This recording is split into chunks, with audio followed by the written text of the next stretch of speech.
Boa noite, senhoras e senhores, sejam bem-vindos a mais uma gravação aqui do nosso programa Loucuras do Rádio e Outras Histórias. Estamos de volta, começando 2025 com mais histórias incríveis aí, nosso querido professor Heraldo para contar pra gente, compartilhar. E seja bem-vindo, pai, mais uma vez, feliz ano novo, já que a gente se despediu no ano passado. E vamos lá pro nosso primeiro programa do ano. Bora lá, né, filho? Espero que todo mundo tenha tido aí aquelas festas tradicionais de final do ano, Natal, Réveillon, da melhor forma possível, que 2025 seja melhor ainda do que foi 2024, enfim. Amém. Agora, é lamentável que no primeiro programa do ano, não é? Eu disse que tinha uma notícia triste uma história triste sobre essa frase. Sim. Essa frase, eu não sei se eu já tinha contado aqui, não sei se foi por isso que tu colocou ela aí no default para mim. Ela é de um torcedor do motoclube, muito conhecido, porque ele participava diariamente de quase todos os programas, todas as transmissões esportivas. Era um senhor que tinha uma série de comorbidades, vivia numa cadeira de rodas, porque tinha perdido, acho que a perna por causa da diabetes e tal. Mas isso não o impedia, né? Mesmo não trabalhando, mesmo dependendo dos outros, vivendo numa cadeira de rodas, não o impedia de ser muito alegre. Então ele participava dos programas, sempre gozando os adversários, torcedores do Sampaio, do Maranhão, sempre fazendo algumas brincadeiras com os torcedores do Moto, que era o time da preferência dele, e ele sempre começava com essa frase, que ele era o Silvio da Pindoba. Silvio, o nome dele, Pindoba, o bairro onde ele morava. Então, alô, Heraldo, aqui é o Silvio da Pindoba. Depois ele acabou mudando até de bairro, mas o apelido continuou, Silvio da Pindoba. Ele mudou para o Iguaíba, um bairro próximo ali da Pindoba, na zona, eu diria que zona rural aqui de São Luís. Mas, enfim, e aí ele sempre começava dizendo isso: boa tarde, Heraldo, aqui é o Silvio da Pindoba, tô na área, se derribar é pênalti. Porque ele, como era um senhor sem muito conhecimento formal, né? Sem muita educação formal, apesar de muito alegre, de muito inteligente, muito brincalhão, porque ele fazia brincadeiras inteligentes, sem apelar, sem fazer qualquer tipo de preconceito. Mas ele não tinha educação formal, então ele usava a expressão, né? Se derribar, que é muito comum entre a população ali da zona rural, do interior, né? Se derribar é pênalti. Pois é, e aí o que aconteceu? Infelizmente, no dia de ontem, a gente teve a notícia que ele faleceu. Ele foi internado no final de semana, numa UPA, depois de um AVC, e aí desse AVC ele teve uma pneumonia, e dessa pneumonia ele teve que ser entubado, aí chegou a melhorar um pouco e tal, mas acabou não resistindo no dia de ontem, faleceu. Foi uma comoção muito grande para todos nós do rádio, porque ele era muito querido e muito conhecido, e também para os outros torcedores, até dos outros times, porque mesmo como ele provocava, brincava, mas sempre de forma inteligente e respeitosa, até mesmo os torcedores dos outros times gostavam dele. Então era uma figura muito querida, muita gente compareceu lá ao velório, ao enterro dele. Enfim, então a frase fica eternizada, mas por ele, né? E aí queria começar fazendo esse registro, né? Certo. Nosso querido Silvio da Pindoba. Bom, filho, tem uma história que aconteceu agora, eu acho que está com umas 2 ou 3 semanas, é mais uma daquelas, né? Tu falou, vai aqui aconteceu agora, pra você ter falado 2 ou 3 horas atrás. Aí aí é história quente. Gente, porque as histórias que eu tenho contado aqui são histórias antigas, né? Sim. A maioria delas da década de 80, 90, pouca coisa recente. Mas essa aconteceu agora. Tem um colega nosso aqui que é correspondente do interior do estado e que ele está nessa linha aí, né, de falta de educação formal. Ele é muito bom jornalista em termos de colher informações, de ter contatos, de ir atrás da notícia, mas na hora dele falar, o português deixa assim muito a desejar, né? E aí aconteceu ele dando notícia de um time aqui do interior que ele cobre, que vai participar do Campeonato Maranhense, que por sinal começa nesse sábado. Tem um jogador chamado Marciano, quer dizer, o nome do jogador já é um gatilho para memes, né? Não sei se é nome ou se é apelido. Imagino que seja apelido. Depende, ele mas é cabeçudo. Jogador de futebol tudo é possível. Se ele for cabeçudo, não pode ser apelido. Não. Mas enfim, é Marciano, ele é conhecido, sempre foi conhecido no futebol como Marciano. Centroavante, faz até muitos gols e tal. Ou ele deve ser feio e pra aí caralho. Esse colega... Não sei, eu não sei se é nome ou se é apelido. E se for apelido, qual é a origem do apelido? Até porque eu nunca questionei isso. Porque ele nunca passou também por nenhum time grande. Ele sempre joga nos times menores, times do interior e tal. Então ninguém dá muita atenção para ele, infelizmente. A realidade é essa. Mas aí, esse nosso colega, dando notícias desse time do interior, que contratou o Marciano para jogar como centroavante, e ele disse, olha, lamentável, mas o Marciano que foi contratado, um nome conhecido, grande reforço para o time e tal, mas não vai poder participar das primeiras partidas do Campeonato Maranhense 2025. Por quê?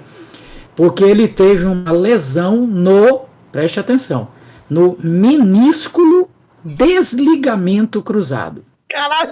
Quer dizer, nada a ver, obviamente, né? Nossa, primeiro, eu gostei muito desse nome. Né? Menisco desligamento. Ele deve ter tido aquela mesma lesão que eu tive jogando futebol, que me fez operar também, que atingiu o menisco e o ligamento cruzado. Sim. E ele juntou tudo numa frase só e alterou ainda. E alterou. Né? Menisco desligamento cruzado. O que eu gostei mais foi do desligamento. Desligamento foi. Porque menisco já dá para passar. Você fica naquela dúvida assim, será que ele falou isso mesmo? Né? Mas desligamento cruzado foi terrível. Na hora que eu ouvi, eu não aguentei. Falei, não, porque aí se tu perguntasse pra ele na hora, mas por que desligamento? Não é porque rompeu, aí desligou.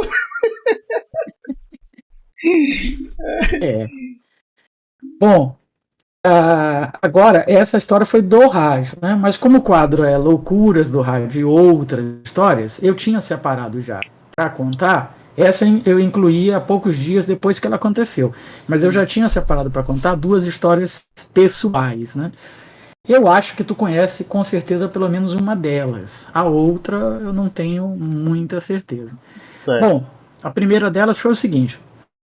A lua de mel com a minha esposa atual, né? A Karine. Uhum. Tu já conhece, né? Eu acho que sim. Só que eu tô pensando. Pois é. A gente foi para uma região que a gente gosta muito e lá a gente ficou numa pousada muito legal e passamos o dia aproveitando, curtindo, porque é um local interessante, inclusive, porque é uma região que tem praia, aí você sobe um morrinho de areia pequenininho, assim, de 100, 200 metros, e do outro lado do morrinho, não é nem um morro, né, um altozinho assim de areia, do outro lado tem água doce. Tem um rio com uma lagoa e tal. Então você toma banho de praia e toma banho de rio, né? Assim, em questão de minutos. Com muita estrutura e tal, muito bacana. Aí a gente passou o dia curtindo e tal, e à noite a gente voltou, claro, para a pousada, jantou e foi dormir, né? E aí, no meio da noite, a gente começa a ouvir assim uns gritos, uns barulhos estranhos, né? Umas pancadas, umas porradas assim, e gritos, e bate, e não sei o que, e passa, e tal. Aí a Karine acordou e disse assim, amor, estão assaltando a pousada. Porque a gritaria, a confusão e as palavras que estão sendo ditas são palavras típicas de um assalto. E aí a primeira... A primeira ideia dela foi, te esconde embaixo da cama, que eles vão entrar no quarto e vão matar a gente. Cara. Detalhe, a cama, como era uma região de praia, né, a cama é daquelas de alvenaria, né? Que é tijolo embaixo, né? Não tem, tijolo, não tem buraco para esconder. E um colchão em cima. Isso. Então não tem como tu te esconder embaixo da cama. Tu te esconde embaixo do colchão. Aí já começou a ficar engraçado aí. Aí, segundo, ela muito preocupada, porque a gente tinha acabado de casar e a gente tinha comprado as alianças, até tinha feito um investimento alto nas alianças. Aí ela, meu Deus, vão levar a aliança. Já sei, vamos tirar a aliança e vamos esconder dentro do frigobar. Eles não vão abrir o frigobar. Ela estava muito preocupada com a situação, né? Com o assalto, com medo de morrer, com medo de levarem a aliança e tal. Aí eu falei, não, eu vou fazer o seguinte, eu vou lá no banheiro e pela janela do banheiro eu vou escutar melhor o que está acontecendo, porque eu não sou louco de abrir a porta também, não vou facilitar a vida dos caras também.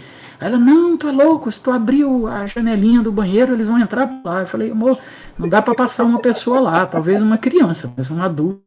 Não, mas eles vão dar tiro lá pela janela, não faz isso, não vai, vão te matar, não sei o quê. Enfim, foi uma noite do inferno, né? Porque aquele barulho não parava, as discussões, as confusões, os gritos, mas ao mesmo tempo não diminuía a distância, quer dizer, não havia deslocamento. A gritaria, a confusão, ela estava concentrada no lugar e ficou naquele lugar, né? Até que a gente desistiu, falou, não, deve ser uma briga, algum problema e tal, mas está restrito lá, não vai nos atingir, vamos dormir. E fomos dormir. No dia seguinte de manhã, a gente desce, ela principalmente, né, muito preocupada, muito apreensiva. Meu Deus, será que assaltaram mesmo? Será que os assaltantes ainda estão aí? Aí eu falei, não, a essa altura não tem mais barulho, ninguém falou nada, a gente deve ter interpretado mal, vamos para descer para tomar café e lá a gente descobre o que aconteceu. E aí quando a gente chega lá na área do café da manhã, tudo tranquilo, tudo normal, todos os hóspedes lá tomando café, ninguém comentando nada. Aí eu chamei uma funcionária e disse assim, vem cá, teve algum problema aqui na pousada durante a noite? Aí ela, não, problema nenhum. Por quê? O senhor teve algum problema? Não, é porque a gente ouviu uns barulhos estranhos, umas gritarias, umas pancadas. Parecia assim que era um assalto, uma agressão, algo do tipo. Ela, não, nunca aconteceu isso aqui e tal. Ela, talvez seja o seguinte, os vigias da pousada, à noite, para não dormirem, para não ficar sem o que fazer, eles jogam dominó. A gente até já pediu para que eles não façam isso, porque eles jogam dominó falando muito alto e batendo as pedras na mesa. Eram as pancadas que a gente ouvia. E gritando, passa, passou, bateu e tal. Então, aquilo que a gente ouvia, que era tudo verdade, mas não era um assalto, era um simples jogo de dominó entre os vigias da pousada, né? Então essa história ficou aí para a gente contar a respeito da lua de mel, né? Bom, e a outra história, filho, também pessoal, numa das viagens aí que a gente faz de vez em quando, né? Aí teve uma viagem que foi eu, a Karine, a gente ainda não tinha filhos nessa época, ainda não tinha a Maria Clara nem o Wiltinho, seus dois irmãos.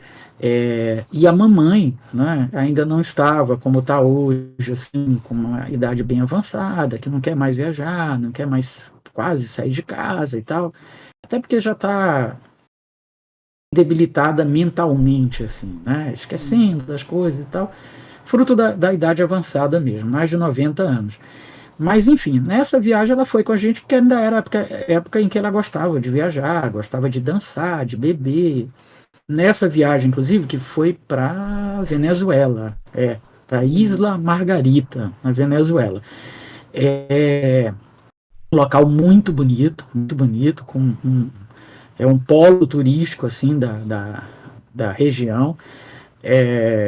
Ainda era o governo passado da Venezuela, ainda tinha uma certa estabilidade econômica, o turismo era muito forte, e a gente foi, né? Ficamos hospedados no Hotel Hilton, lá de Isla Margarita, um grande hotel conhecido. Até um dos diretores do hotel, que era viúvo também, igual a mamãe, se apaixonou por mamãe, queria que mamãe ficasse lá na Venezuela e tal. Foi um componente adicional dessa história. Mas o melhor da história foi o seguinte, foi a volta. A gente foi num voo charter que saiu de Manaus, sim, de Manaus. O que é voo charter? Várias pessoas do Brasil. Voo charter é o voo fretado. Assim, a empresa de turismo que a gente contratou, que foi uma dessas grandes aí. Tipo CVC? CVC. Ah, tá. A CVC, ela alugou um voo para levar uma galera do Brasil todo que se encontrou em Manaus, pegou esse voo, foi até Isla Margarita, deixou a gente lá, e no dia combinado, 5, 6 dias depois, eu não me lembro qual foi o período que a gente passou lá, esse mesmo voo retorna lá, pega todo mundo de volta, traz para Manaus, e de Manaus espalha todo mundo pelo Brasil. Então é o chamado voo charter, né? O voo fretado, alugado. Pois é, eu conhecia como fretado. Avião, mas na linguagem da aviação comercial chamam de voo charter. Bom, enfim, aí o voo levou a gente, tudo tranquilo, na ida e tal. Na volta, a gente tinha que acordar, eu não vou me lembrar os detalhes, mas era tipo assim, a gente tinha que acordar no meio da madrugada, tipo 2 horas da manhã, tomar café, se arrumar para estar no aeroporto, para sair de lá umas 4h30 da manhã. Ou seja, é aquele voo que ninguém dorme, né? Porque para tu viajar no meio da madrugada, se tu dormir antes, tu perde o voo, né? Não tem como dormir depois, porque tu tá no voo, não dorme direito, toda hora acende a luz, toda hora tem aviso, toda hora tem lanche, não sei o quê, enfim. Então, e quando tu chega no destino, já é de dia e não dá pra dormir mais. Pois é. E durante o último dia, aquela coisa, né? Todo mundo exausto de todos os passeios ao longo dos dias todos que estava lá. E ainda aquela sensação de que, poxa, acabou, né? Vamos voltar, acabou as férias, acabou a viagem e tal. Então já estava todo mundo assim, esgotado, né? Aí acorda de madrugada, toma café, carrega tudo, mala, etc. Vai para o aeroporto. Chega lá, espera 1, 2 horas, nada do avião aparecer. Aí vem uma informação da companhia aérea, não me lembro qual era, mas era uma companhia aérea brasileira, né? Procura o pessoal, o grupo de turismo, que estava todo concentrado num portão só, porque o voo era exclusivo para aquele pessoal, e informa, olha, o avião que foi destinado para vir pegar vocês aqui, ele teve um problema técnico, e aí teve que ser consertado, e vai demorar, vai chegar mais tarde. E não tem outro aparelho disponível para mandar agora, para pegar vocês, só tem ele, que estava reservado para isso. Então, o que a gente sugere? Que vocês voltem para o hotel e na hora que o avião estiver pronto, vindo de lá do Brasil para cá, a gente avisa o pessoal da operadora, a operadora avisa vocês voltam para o aeroporto. Imagina o transtorno, né? De você acordar de madrugada, tudo aquilo que eu falei, ir para o aeroporto, chegar lá, passar 1, 2 horas esperando, aí disserem para você, volta para o hotel e vem depois. Aí todo mundo puto, todo mundo cansado, todo mundo desgastado, a gente volta para o hotel. E não podia dormir, porque a qualquer momento eles iam chamar de volta para o aeroporto. Sim. Então, imagina o estado das pessoas. Até que tipo teve, mais 9... Não teve outro problema, tipo, vocês já tinham feito check-out do hotel, né? E aí teve que fazer de novo check-in? Não, mas aí foi responsabilidade da operadora, né? Porque aí isso tudo era com ela. O bom dessas viagens assim em grupos é que a operadora assume essas broncas todas. Se tu tivesse por tua conta própria, azar o teu, né? Se o voo não chegou, sim, se tu voltasse pro hotel, tu teria que pagar de novo. Tipo, né? Assim, pra eu entendo que é a responsabilidade deles pra resolver, mas eu tô falando no sentido de tipo de conseguir, porque pode chegar lá no hotel e já não tem mais vaga. Ah, mas aí é a tal história. Uma grande operadora como a CVC, que tem um contrato com o hotel e tal, ela deve quebrar isso aí fácil, né? Até porque isso de vez em quando deve acontecer. E o hotel também não vai criar muito caso, porque ela tá hospedando um monte de gente. Era um avião inteiro, pô. Era gente, sim, pra cacete. E regularmente, né? Então o hotel deve ter feito vistas grossas para isso. Imagino eu. Mas também não era problema nosso, né? A gente voltou no mesmo ônibus, nos ônibus da CVC, fretados pela CVC, voltamos para o hotel. Só não podíamos era dormir, porque a qualquer momento a gente podia ser chamado de novo. E aí fomos, né? Chamados de novo, volta todo mundo para o hotel. Todo mundo ainda mais cansado, ainda mais aborrecido, ainda mais chateado. Entramos no avião. Dentro do avião, passa mais ou menos 1 hora e meia, e nada do avião sair. Aí a gente, puto, cansado, estressado, e imaginando o quê? Porra, esse avião tá com problema? Ele já demorou a vir porque tava com problema, e tá há mais de 1 hora em solo, e não sai, continua com problema, vai dar merda nessa viagem. Tal. Então o nível de estresse foi aumentando. Nisso entra um pessoal da Polícia Federal da Venezuela dentro do avião, fala com os comissários lá na frente e os comissários anunciam no alto-falante do avião: o senhor Heraldo Elias Nogueira Nunes, por gentileza, se apresente aos comissários de bordo. Puta que pariu, que merda que eu fiz, que eu não tinha feito nada, né? Polícia Federal me procurando. Se essa viagem tivesse acontecido depois daquele reality que tem, né, do aeroporto, já ia passar muita coisa na tua cabeça. Meu Deus, pronto, acharam droga na minha mala. Exatamente. Exatamente. Mas não pensei em nada, né? Sim. Não pensei em nada, mas ao mesmo tempo fiquei muito preocupado, né? Aí eu, porra, um país sul-americano, os caras da Polícia Federal atrás de mim, o que eu fiz? E eu tinha certeza que não tinha feito nada de errado. Enfim. E aí a galera do avião imediatamente percebeu o seguinte: a gente tá parado aqui por causa desse cara, pô. Esse cara fez alguma merda. Isso deve ser um criminoso, isso deve ser um traficante e tal. Os caras descobriram ele aqui dentro do avião. Bandidim. E eu fui, né?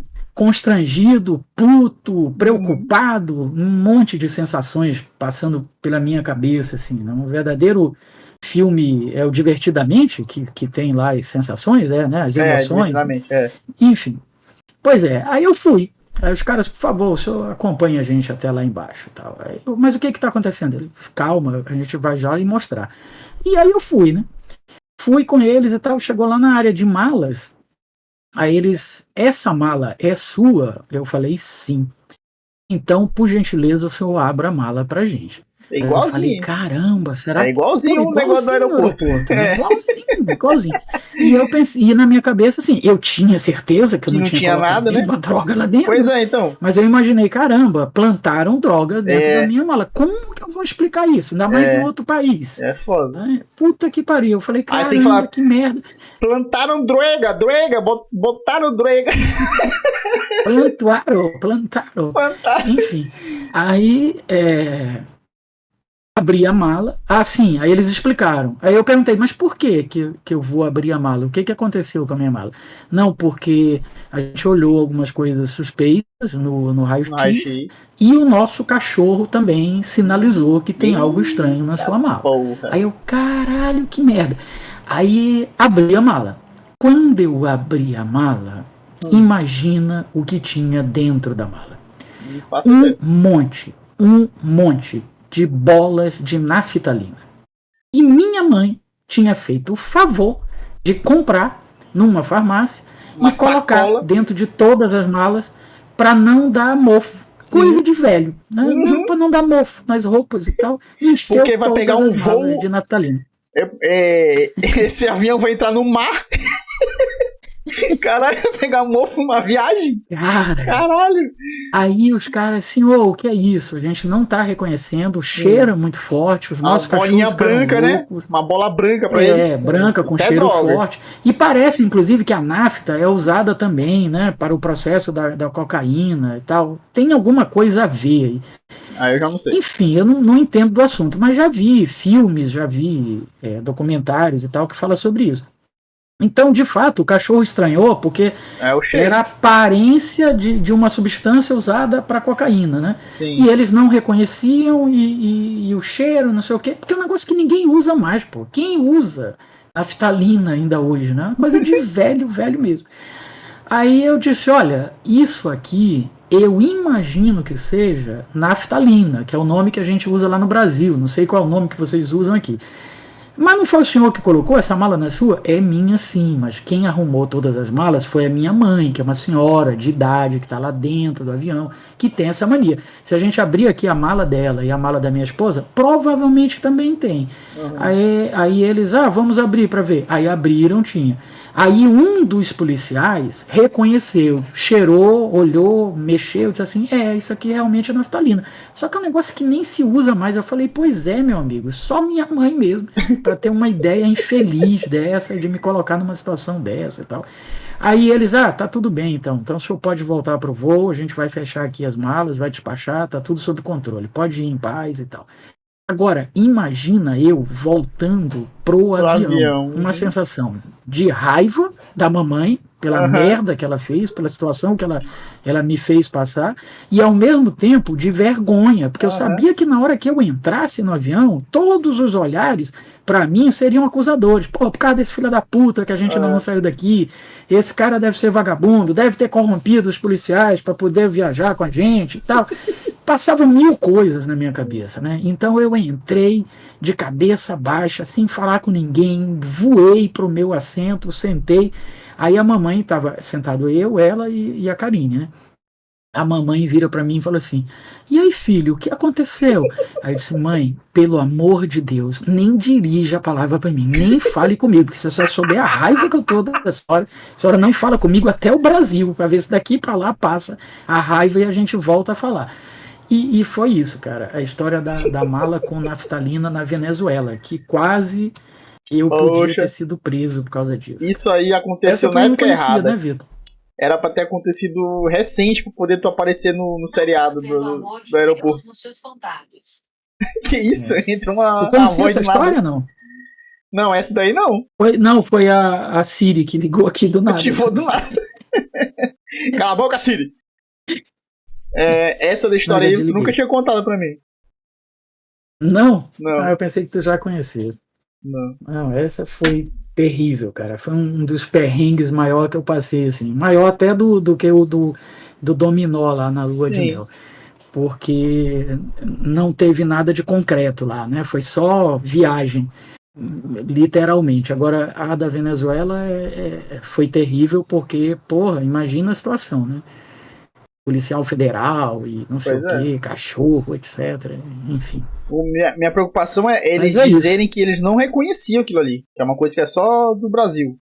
E aí, pra explicar... Pois é, né? Mas aí não teria para vender lá também. Não é conhecido, é verdade, porque não é mais usado. Né? Qualquer lugar você vá, pode lá, até né? ter. Comprou lá. Tá. Comprou numa farmácia lá, numa das idas dela para comprar coisas, né? Aí, aproveitando a temática, que é Venezuela, aproveita e conta logo a história do táxi também, como vocês pegaram o táxi lá. Ah, tá. Então, a do táxi... É bem rapidinho. Não tinha ainda Uber nessa... Porque a gente foi 2 vezes lá. Nessa ida que a gente foi, ainda não tinha o aplicativo do Uber. Então, a única opção que você tinha ou era alugar carro ou pegar táxi. Não fazia sentido alugar carro, porque os passeios, a gente ia nos ônibus da CVC e quando não havia passeio, a gente ficava dentro do complexo onde a gente estava, que era um hotel enorme, só tinha que andar muito dentro do hotel, vários restaurantes de várias nacionalidades diferentes, muita coisa para fazer, praia, piscina, academia, e tudo muito grandioso e muito distante. Então não tinha porquê, nem alugar carro, e quando a gente fizesse como a gente fez, teve um dia que a gente tirou, não vamos fazer a programação de hoje, porque é uma programação meio boba, vamos no centro da cidade fazer compras, porque lá é zona franca, e tinham lojas lá de marcas famosas, de perfume, de camisa, de calças, marcas famosas e com preços assim muito baratos mesmo. Então a gente tirou um dia só para fazer compras e fomos e fizemos muitas compras. Nós, acho que só foi Karine e eu. A mamãe não quis ir porque teria que andar muito. Ela já estava idosa nessa época, né? Não tanto quanto hoje, mas já tinha dificuldade para andar, o joelho já doía, então ela preferiu fazer o passeio porque era um passeio mesmo mais voltado para pessoas da idade dela. Então só foi eu e Karine. E aí compramos muita camisa, muita calça, muito perfume, joias, muita coisa barata mesmo. E aí, bom, vamos voltar para o hotel. Já compramos tudo que a gente queria. Bora voltar para o hotel. Vamos embora pegar então um táxi. Não tinha nem GPS, nem Uber. Então a gente dependia do motorista. E aí pegamos o motorista. E o motorista perguntou, qual é o hotel? A gente falou.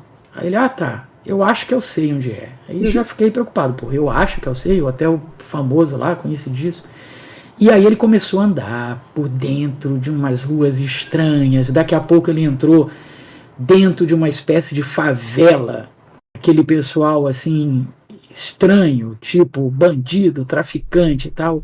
E aí eu conversando aqui com o Karine, a gente na parte de trás do táxi, dizendo, amor, esse cara deve ser bandido, deve ser conectado com os traficantes aí, os ladrões e tal, viu que a gente estava com um monte de compras, tá levando a gente para dentro da favela para roubarem tudo nosso e é capaz de ainda matarem a gente quando virem que a gente é de outro país, porque aí a dificuldade para descobrir é muito maior, né? Aí eu dei uma pressão nele. Eu falei, meu amigo, você tá levando a gente para onde? Tal. Aí ele, ô amigo, você desculpe, é o meu primeiro dia aqui nessa cidade.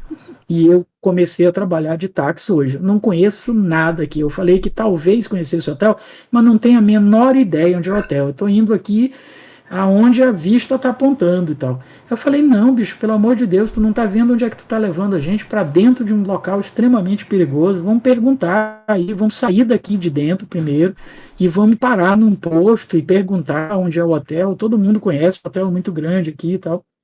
E foi isso que aconteceu. Mas foi realmente um sufoco, porque a primeira sensação foi igual a lá do dominó. A Sei. sensação de que a gente estava realmente sendo sequestrado e que iam roubar tudo e matar a gente. Porque o cara estava entrando nos buracos assim, extremamente perigosos e um pessoal estranho. A gente só não viu arma, para ser honesto, mas parecia ser mesmo assim muito barra pesada. Né? Sim, mas quando eu falei, eu não pensei que tu ia contar essa, eu ia contar outra. De quando tu puxou o assunto com o taxista. Ah! Que essa é engraçada. Porque essa daí é mais trágica mesmo. Não, a outra foi o seguinte, aí quando a gente precisava pegar táxi, né?